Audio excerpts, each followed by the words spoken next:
Um, Basically, what is going on is I just got done smoking a joint, and now I want to talk about nonsense. Um, I have I used to do this with my girlfriend when we were um, every night, where we would just get stoned in the backyard, and then I would think of some nonsense and then talk about it. Um, Unfortunately, we have split up, which ironically probably had to do with this. Uh, kind of, if you when we talked about these things, you would have to take a good look at yourself, and now she's going through uh, stuff. So our our relationship is stressing her out. No longer together, but turns out to be a good thing because she gets to work on her stuff and nothing really changes. Um, we The only thing that really changed was we now sleep in different rooms and we don't have these conversations anymore at night. Um, so the relationship is still the same, like that. So it's like almost it was a good thing because now we get better sleep, and which is what I wanted, and she doesn't have to do these stupid conversations, which is what she wanted. So it was a win-win for everybody. Um, but ever since I stopped doing it, I've been kind of missed it. So I want to do it again. So I'm going to do it to myself. Maybe one day somebody will chat back. If not, I'll just talk to myself about whatever nonsense is happening in my brain. Um, so yeah, that's basically what's happening. Um,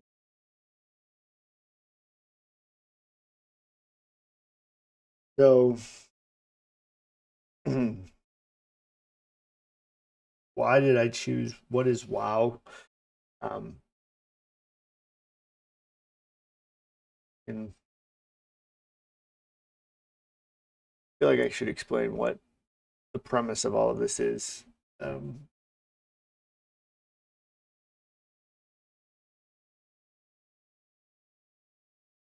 when I used to do this with her, it made her think about stuff, and we actually got to resolve other conflicts easier. So WOW stands for WEAR. Sounds like two letters. WEAA is R. Who's on first? What's on second? I don't know who's on third. WAAW. We are always wrong is what that stands for. And it's interesting to me when I that came to my head. It was like if you can start any situation, like any argument, and you start on at the premise of you're wrong and I'm wrong, you have nowhere to go but up. We have common ground to start from. Um, so that I find very interesting, and that's kind of where my mind goes, and it's a fun game to play if you think about it. Like you can pick any topic, no matter how minuscule, and start there, and then you begin to be able to to see things from outside of your universe or your camera angle or whatever it is your perception of what's going on is. And if you can do that, then you can figure out where, I don't even know what to call them, like sticking points are. And like Bruce Lee said, be like water. Like if we know really where the hang up is, then we can choose to like go around it and come back and visit it later and move forward, right? Like if there are things that it doesn't matter what I say to you, and it doesn't matter what you say to me, you're not going to change my mind. Does that mean we shouldn't have the conversation to exchange ideas? I think no, because even though if you think about the like water thing, right? If you go around it over time, it's going to wear down, right? So if you have a problem, you have two ends, opposite ends of the rock, and you come to it, and rather than stay here, like it doesn't matter what happens, we're never going to get past this point. Well, what if we do? What if we just go around it and move forward? Like this is never going to change. Like what happens after it? And over time, since we've moved past it and we're not going to stop there anymore, it will erode. So that big sticking point then becomes a non-issue, and then we just completely move forward. So I find this is approach to things being interesting in that I want to see if that actually works. Like, does that work? Is there something to be said about persistence and maybe not being so combative that it stops the flow, but maybe slows it down for a minute as we move past it. And the way a river works, like when you do that over time, it wears it down. So maybe we should be like water. Sounds interesting and fun. So that's why in the spirit of WoW, like I think that's an interesting play on like the religious aspect of things. Like what is the one thing you're trying to unite people? Like what's the one thing that unites the most people? And like, if you take up all of the people who have religion on some aspect, whether it's science, uh, Catholicism, Hinduism, whatever, all of the isms, um, it's the majority of mankind, because everything you have to have all of those things have a premise of like we agree to a a certain set of rules and we're going to move forward from here. And the rules that we agree on, we can't prove one way or the other. We're just never going to question them. And as long as you never question them, we can always move forward in time. That seems to be what, like, the religions, and I do include science in that also, because science all have an agreed upon knowledge that that you have to assume are true, and since everybody assumes it's true, they can move forward. But if you ever assume they're not true, then you're blasphemous, and that's horrible. So I had to think about like how do you accomplish everybody coming together and give them the opportunity to still be themselves while everybody else can be themselves, and they're not be a problem.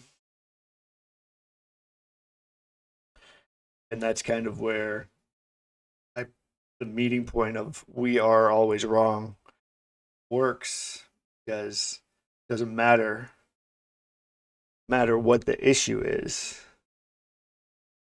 If you oppose it, you have a problem with it if you get some sort of emotional response to it.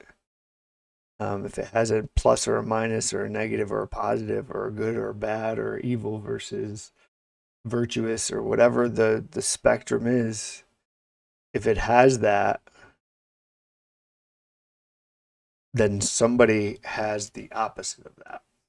That's the way nature works. If somebody cares, then somebody cares the opposite way. So if nobody cares, then nobody cares. Like which way do you put the toilet paper on the toilet roll holder? Are there people that care? Yes. Does it really, is how many people like care enough to do anything more than yell at you if you put it in the wrong way? Like nobody cares. Like if you get to the point of which nobody cares, like nobody cares which hand you wipe your butt with anymore. Right? You don't care. But I'm pretty sure that there was a time where, and there probably still are times and places where they care because you do everything with the one hand and you wipe with the other. Like, I feel like that's a thing, but like, that's kind of what I think. I don't know. That's where I'm going for, is that everybody gets to the point where they just don't care. Like, that makes sense. I think that's where you start, is you start by approaching it where it's wrong, then you can get to a point where you don't care. And that's where we can all start caring about the things that matter. Um, so yeah, I think that's what I got going on.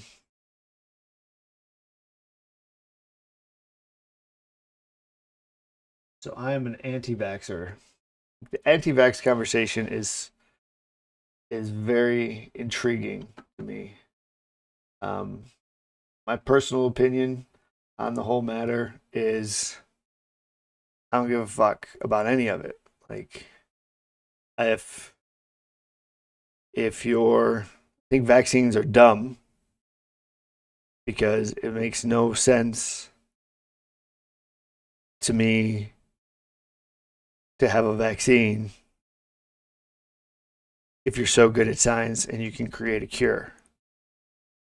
Because the vaccine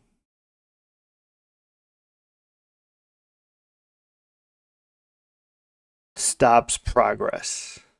And I'm not an expert, I'm not a scientist, and anything that I say is strictly from my universe. So from what all of the information that I've gotten into my senses from me sitting at my desk, and I do not have charts or graphs or exact figures. I have feelings like everybody else. All of this is just what I think is reality. So for what I think is reality, I am open to having any part of my reality that is wrong being challenged, and through constructive and solution oriented conversations, I would love to talk to people about these things. Um, I'm genuinely curious. Um, I really don't care which side of the fence that you're on, or what you think is right or what is things wrong. Like I don't have a dog in this fight. Um, I think it's dumb that when you ask the question of what does measles do, and we say that it attacks X, Y, and Z, and like, did it kill everyone that it came in contact with? Um,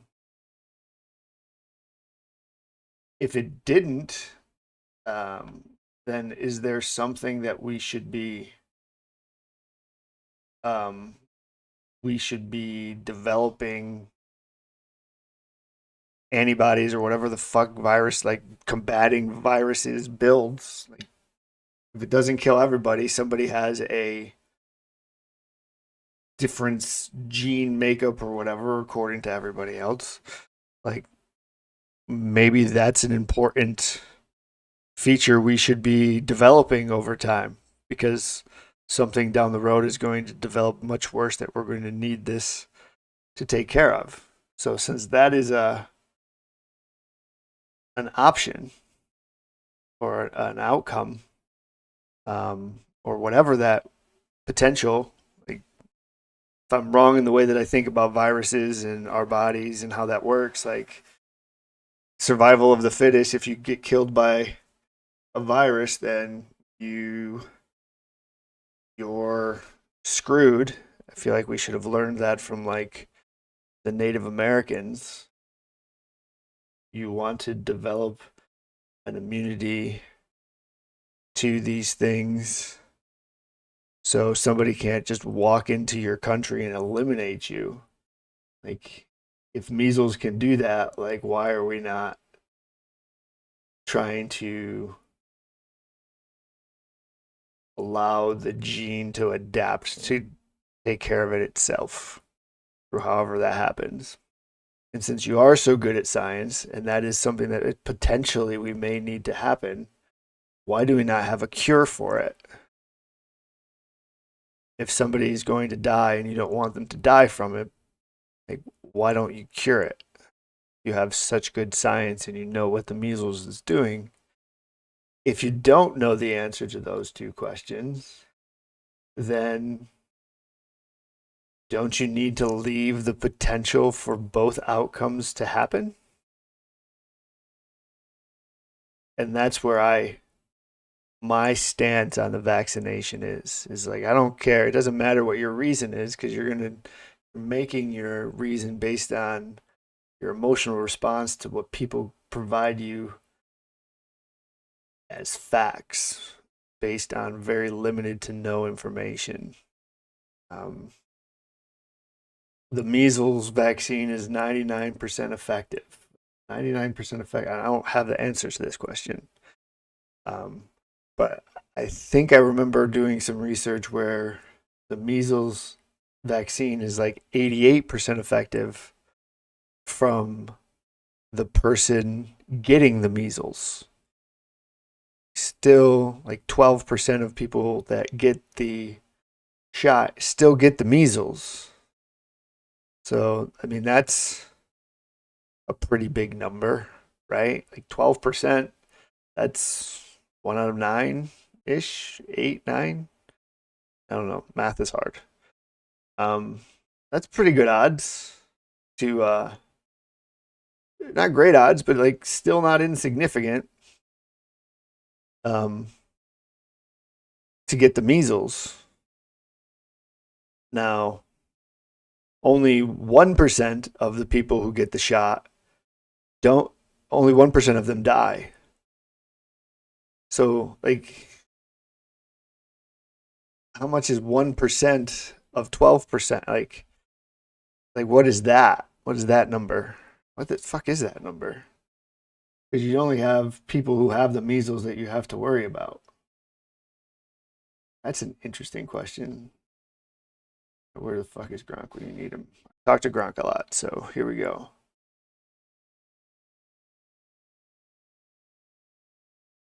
If 12% of 100%, bottom number, what is 1% of 12%?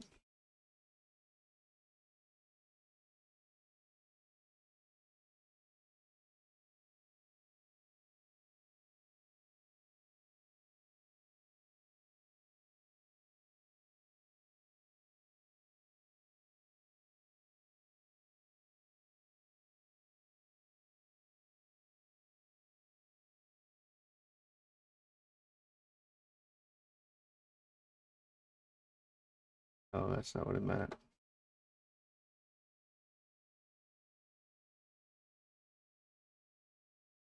Yes, is what I meant.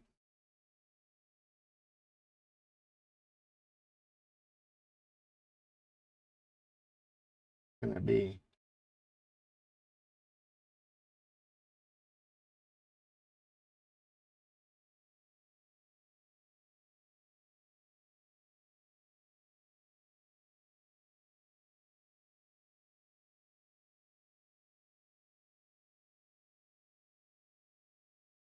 Can that be? Like, I'm not doing the math right. Like, what is suck at math? I don't suck at math, but I suck at like calculations. I understand the concepts, the calculations are hard, and I have a reason for that. But that reason is fucking wild and stupid. Like, I think numbers are wrong. I think math is broken. I know it's dumb, but I also think zero and infinity are made up numbers to make it so science can move like water and move around a problem, hoping that it's going to solve itself. And I don't think it really is. I think that one you gotta go back and fix. Like that's what I think infinity and zero are. And since you've done that, like it's broken. And there are some people that realize that that's not true, so they just say fuck it. Like on some level, maybe not like consciously, but they're like, this is a waste of time because it's not real, and that's why some people suck at math.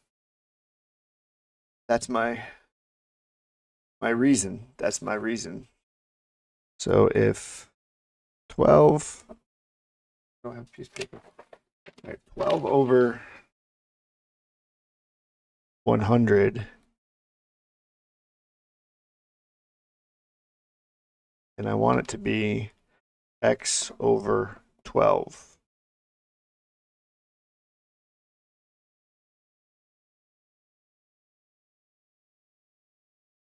Like what I want to know, like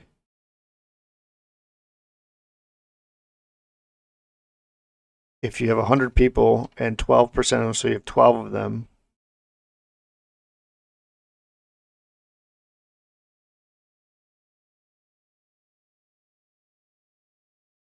and you want 1 over 100 over 12.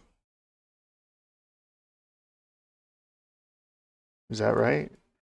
1 over 100. 1 divided by 100 is 1.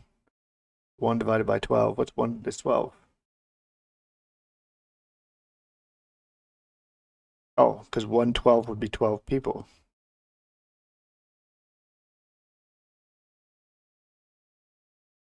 Is that right?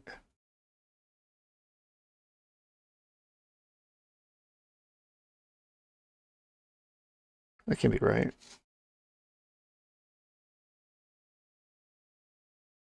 Yeah, is it? Maybe that is. Is that right?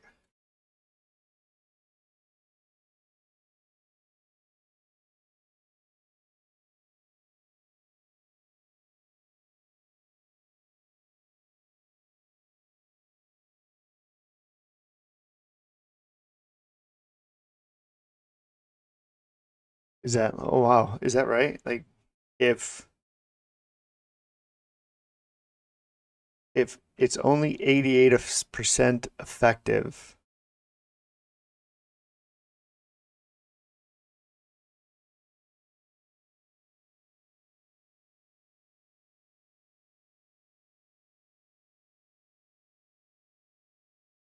yeah, if it's only 88% effective against not getting the disease, then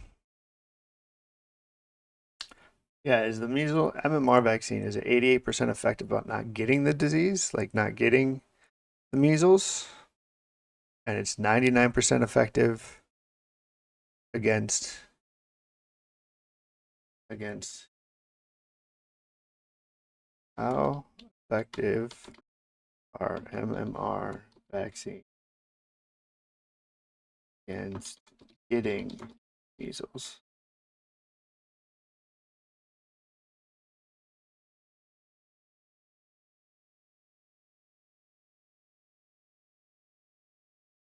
The MMR vaccine is highly effective against measles, according to the CDC. One dose of MMR vaccine is approximately 93% effective at preventing measles. 2 doses are 97% effective in preventing measles. This means that after 2 doses, 97 out of 100 vaccinated people will be protected from contracting measles if exposed. Effectiveness can vary slightly depending on factors like individuals' immune response, the specific strain of the virus. For the current data, I can search the web or X post if you'd like, but this is based on a well-established public health information as my last update. So 93 or 97%.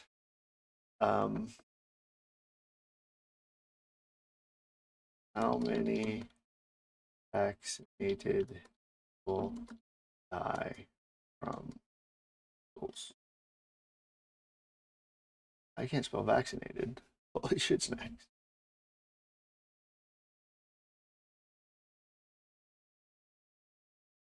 There's no definitive evidence of fully vaccinated healthy individuals dying from the measles in the United States based on available data. There's no evidence. Nobody dies. No fucking way. All right, well, with 2 doses providing 97% protection against the measles infection breakthrough vaccinated, like, well then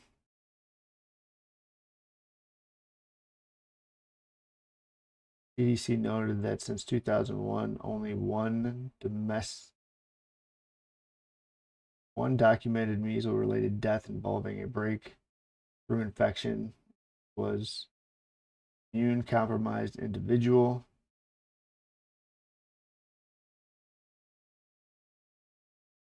Okay. So how many of these? I don't really like. Are any like? Do we know if any of these kids? So they weren't vaccinated. But then, like, did all the kids? How many kids have died? How many kids died from the measles this year?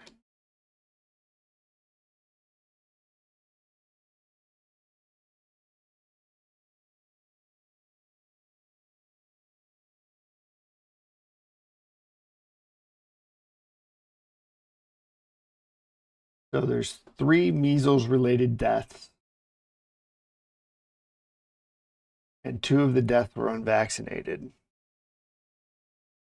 So still 33% of the deaths are vaccinated people. That's wild.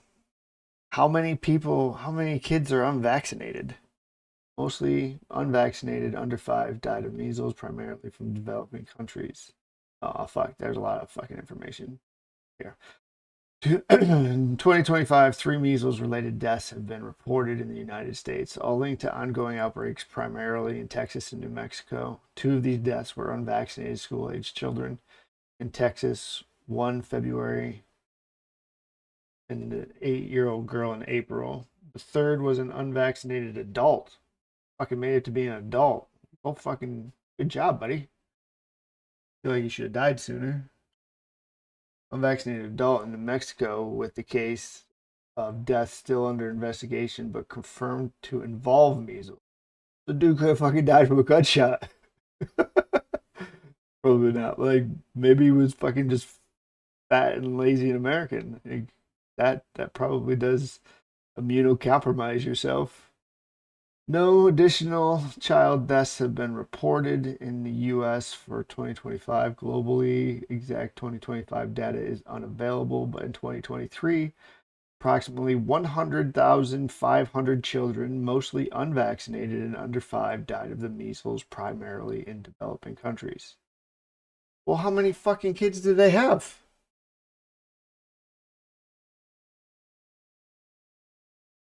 Like, if they had 10 million kids and you lost 100,000 of them, isn't that like 1%? Isn't that like more effect? How many kids did the fucking developing countries have? How many kids did the developing countries have in 2023.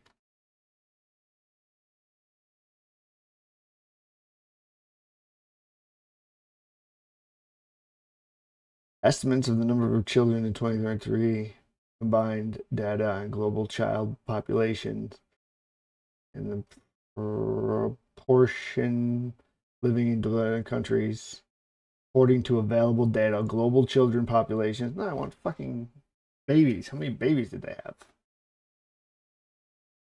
Children in developing country in 2021, 2 billion. What the fuck? 2 billion out of 2.2 billion children globally live in developing countries. What the fuck? Only 0.2 billion? 200,000 children? That's fucking crazy. We get taken over by the underdeveloped countries. Maybe that's saying something. Fucking crazy, man. Holy shit. Globally lived in developing countries. I'm fucking hooked on phonics, bitches. It's not fucking good.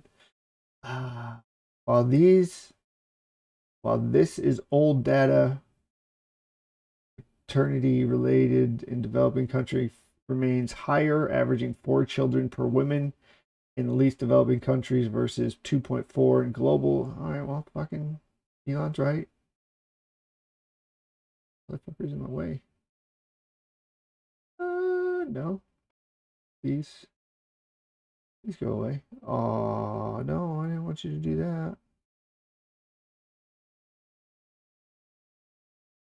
All right, fuck out of here. Wrong button.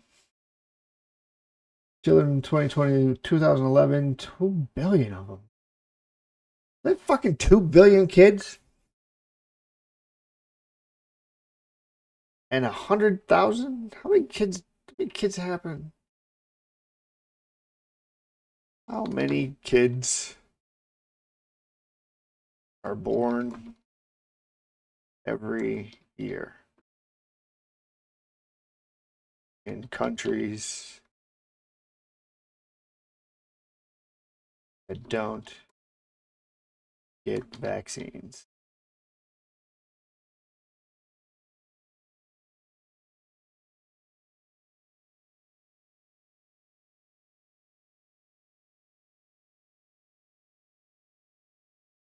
Estimating the number of children born annually in countries with low to no or no vaccination coverage is challenging due to the incomplete data and varying definition of countries that don't get vaccinated.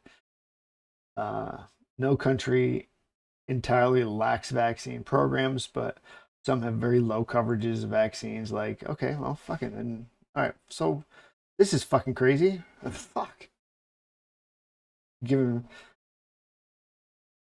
vaccines like the MMR, often below 80% due to conflict, poverty, or logistical issues. Fucking 20% don't get vaccinated. Cool.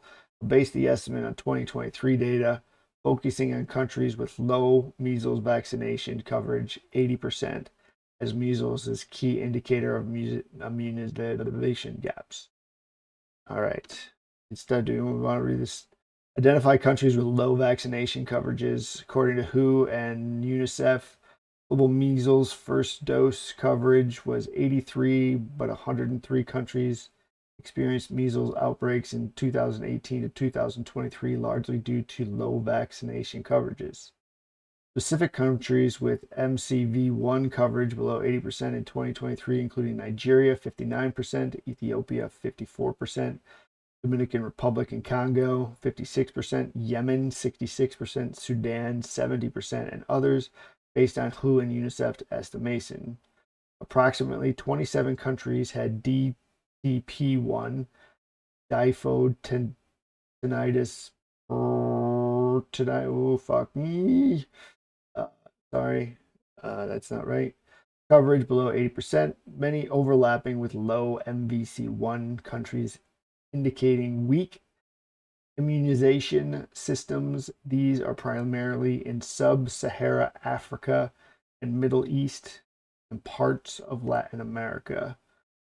Established birth in these countries. Make this bigger. Fuck yeah. Fucking with my head. Approximately, okay. Estimated birth rates in these countries. The United Nations World Population Prospects 2024 provides 2023 birth estimates. So many fucking knows. Key countries with low vaccines. Nigeria, 81 million births. What? Crude birth rate, 35 per thousand. Population, 81 million. Ethiopia, 42 million. DRC, 48 million. Yemen, 0.8 million. Sudan, 1.4 million. Other countries with low coverages, For example, Somalia is 0.7. Okay. Aggregate births. Summing births in countries with MCV1 coverage, 80% is complex due to incomplete list, but major contributors like Nigeria, Ethiopia, DRC, Sudan, and Yemen alone account for 19.3 million births annually. UNICEF notes that over half of the 14.5 million zero-dose children unvaccinated for DTP1 live in 7 countries: Nigeria, India, Ethiopia, DRC, Sudan, Indonesia, Yemen. India, 24 million births, has a higher MCV1 coverage, 87%, so it's excluded from the low coverage group.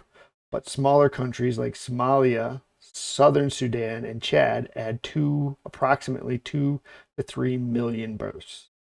Conservatively, countries with MCV1, 80%, focusing on approximately 20 to 30 countries, primarily in sub-Sudan, Africa, and conflict zones, likely accounting for 22 to 25 million births annually, based on UN birth estimates and regional data. Okay, fuck yeah, bud. Fuck yeah, bud. Hooked on Phonics is challenges and assumptions. Data on exact MCV coverage for all countries is incomplete, and some countries, e.g., DPRK 41% DTP1 coverage, lack recent measles-specific data. The fuck? Birth estimates assume stable crude birth rates from UN projection, but conflicts and crises, e.g., Sudan, may reduce reported births. Countries that don't get vaccinated is interpreted as those with MCV1 80%, as no country has 0 vaccinations, but this threshold captures significant immunization gaps. Okay, that's cool.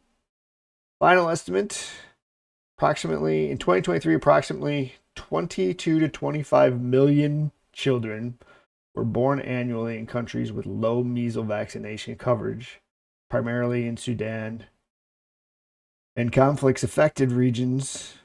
This estimates is high due to data gaps and varying. Okay, so 22 million kids.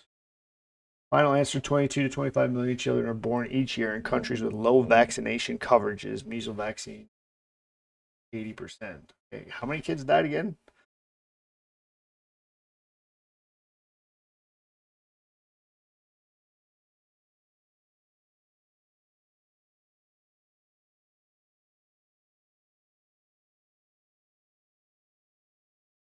How many kids? I can't fucking spell measles either. I will fucking show you guys in the recap of this. In 2025, so fuck. How many is that? So what percentage of kids born? So 107,500 kids divided by 22 million. What?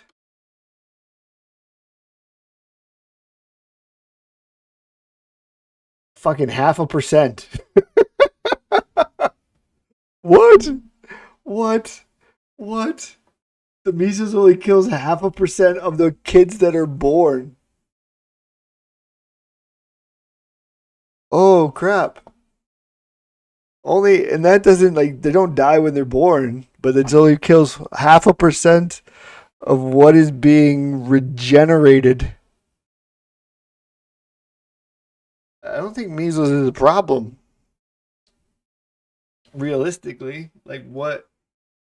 There's a question for you. Like in unvaccinated countries, if you only take the kids that are born estimated each year, it's 0.5%. 0.5% of the kids that are being replaced.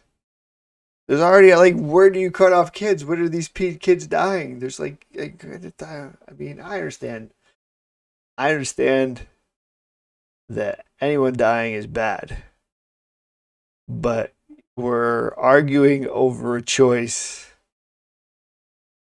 that the worst case scenario, worst, and I'm gonna take the stance that the worst case scenario is somebody chooses different than you, and that is to not get vaccinated, which is the what is the lesser of the two evils according to what my feed tells me. But we're arguing over 0.5% of the kids being born. Yes, 107,000 kids is too many, but why are we focusing on vaccinations when we that affects everybody? When if you develop a cure, you only need to give it to the kids that get the measles. Like why are we not talking about that? That's what I think is dumb. That's This is all my opinion.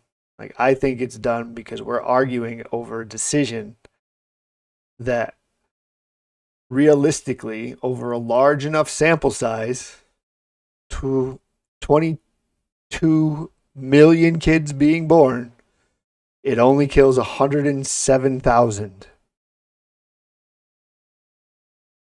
That's less than 0.5%. It's 0.49%. Since we're using math, that is a good number, is a large number of kids to die, but is not a large enough number of kids to die that we should care what one person does over another. That's my point. But I think it's interesting that we've decided to create a label for that. And the label is like we call people anti-vaxxers, and we we say that our kids shouldn't die from a disease that from the Stone Age or whatever. Like if we're so more medically advanced than nature, why have we not created a cure for the measles? Um, that's crazy. But like, if the vaccine,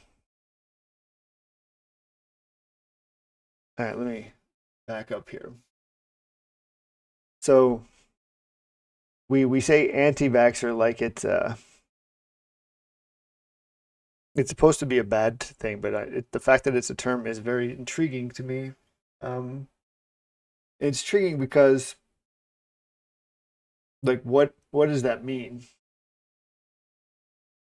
And like everybody says you think that the vaccine causes autism, I think is what everybody says. Now, I remember we're approaching everything as if everything is wrong. So, if you take that approach to this situation and somebody tells you that the vaccine doesn't cause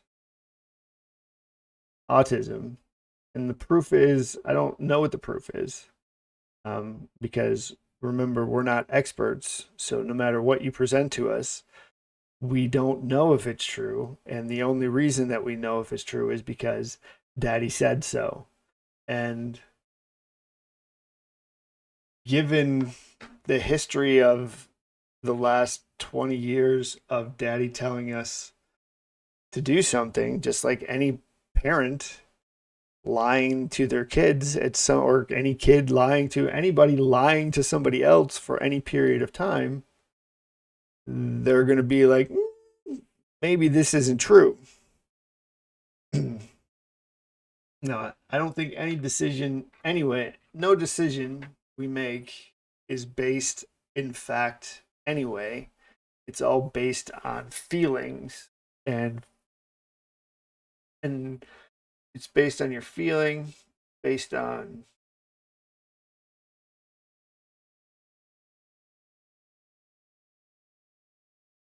it's based on your feelings at that moment.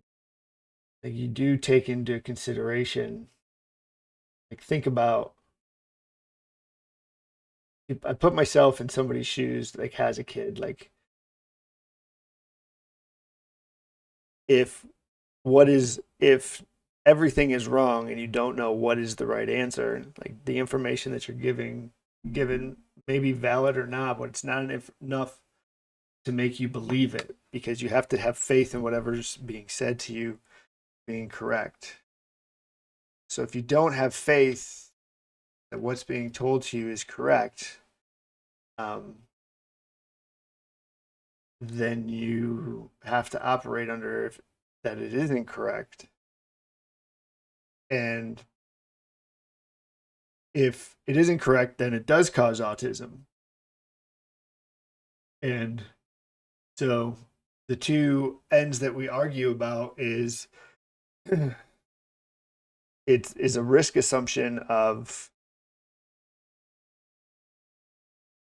what is worse for that parent, having a kid having a kid with autism, or having a kid pass away from the measles. And for some people, the lesser of those two evils is having a dead kid. And that's not for you or me or anybody else to decide. But ultimately, isn't that the decision that they're making? Isn't that what they're really saying? Like, your argument is that no kid should die of the measles, and I don't dispute that. Nobody should die prematurely anyway, but who's to say what's prematurely? Everybody, like, that's all depends on your theory of time and all this other stuff. That's a whole nother conversation. But even under the pretense that we all have the same amount of time or similar amount of time, I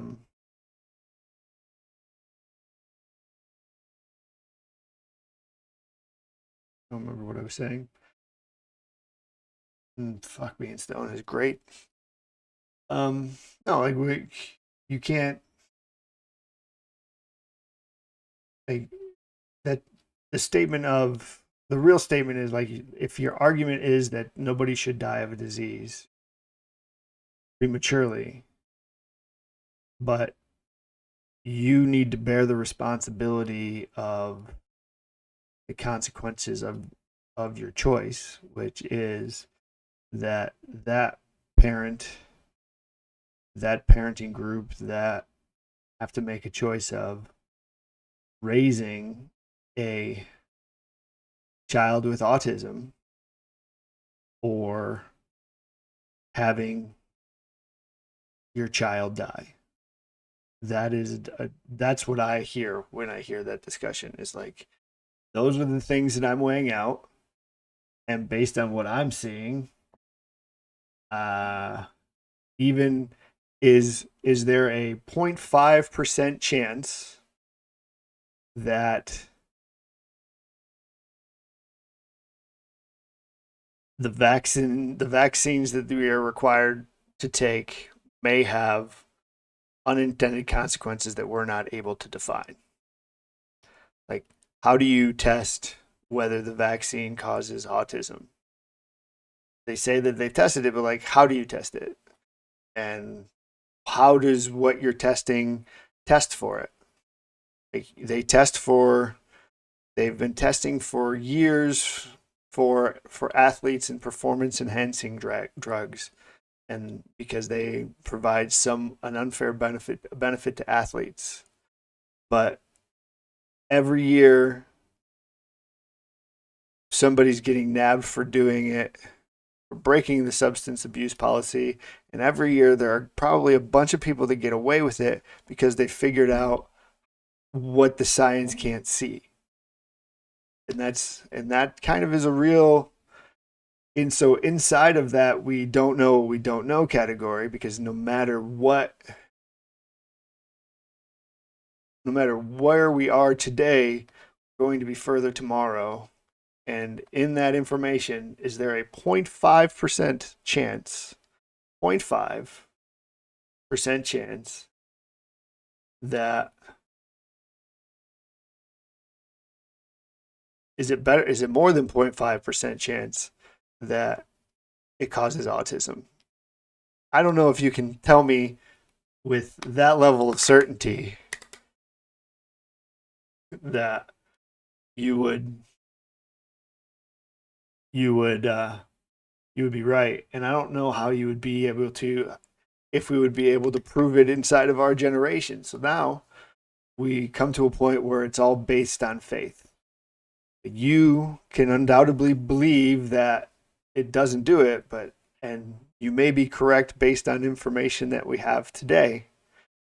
But who's to say what information we have tomorrow? And somebody's like, oh yeah, red dye number 5 really does have problems.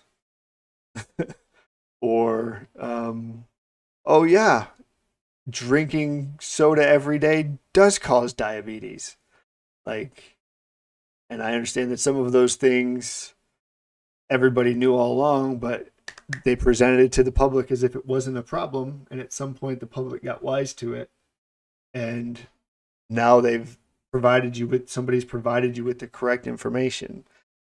I'm not saying that any of the information is correct, but if you look at the information that is being presented, does it really matter? Is it 0.5%?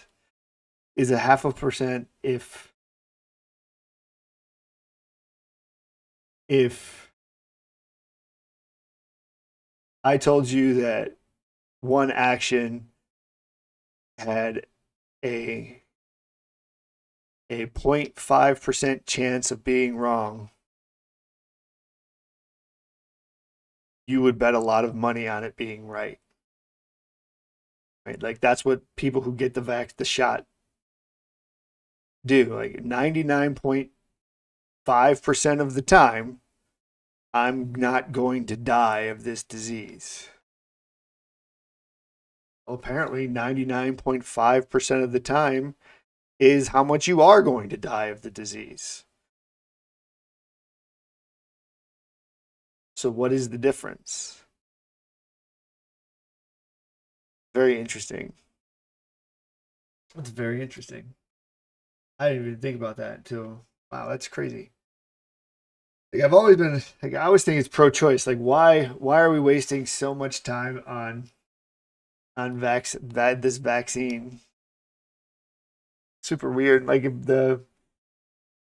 up a story about something that I read somewhere about a gate in a field, right? It's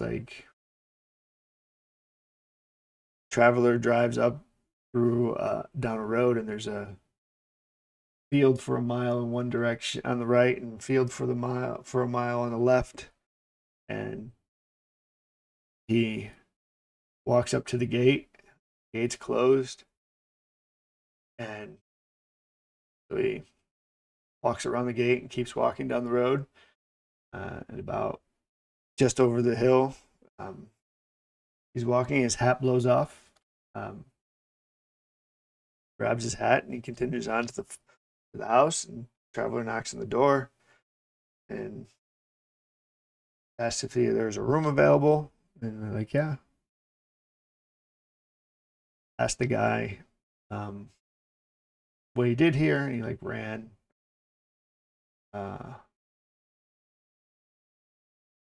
He ran a petting zoo, horses and shit for people. He's like, hey, there's a fence out. There's a a gate on your road, but it doesn't really block anything. Why don't you take it down?" He's like, "You never figure out what it was there for." I said, "Well, don't you think that you should take it down?" He said, "Not until I figured out what it's there for." Um, so Traveler stays there for a day or so, and the guy that owned the place is putting up a help wanted sign. He's like, "I'll help you out if you need to. I'll stick around." He's like, "Yeah, sure, sure. You can take over. I just need somebody to take care of the grounds." Um, he's like, "Cool." So a couple months go by, and he gets to build some rapport, and he asks him again. So he's like, "Hey, so the buses are coming in, and they were wondering if we could get rid of the gate." He's like, "Well, remember what I said. I don't really want to take it down until I know what it's there for. So as soon as you know what it's there for, you can take it down." Um, so the traveler waits a couple weeks, and he thinks about it, and he looks at it, and he said there can't possibly be a reason that that this gate should be here. So he removes it. 2 days later, the storm rolling in, and they have a few buses coming in with kids on it. And buses come, they go by to where the gate was before. Just as they come over the crest of the hill to the or down the valley of whatever way it's supposed to go, they a gust comes rolling over the road, blowing a bus into a ditch, killing all of the kids. And they were going to chalk it up to an accident, but the lawyers found out that a couple of days before they had removed a fence that was there, that had or a gate that was there, that had the gate had been there for its intended purpose to slow the bus down. The bus wouldn't have been going fast enough to crash into the ditch. Now I didn't make that up on my own, but like that's kind of what I get to when we talk about like things that choices that people make. We don't know what's going to happen. We don't know we make a lot of choices without knowing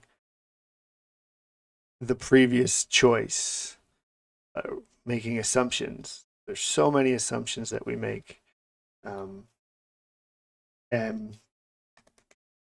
it's wild that all of it is okay. Um,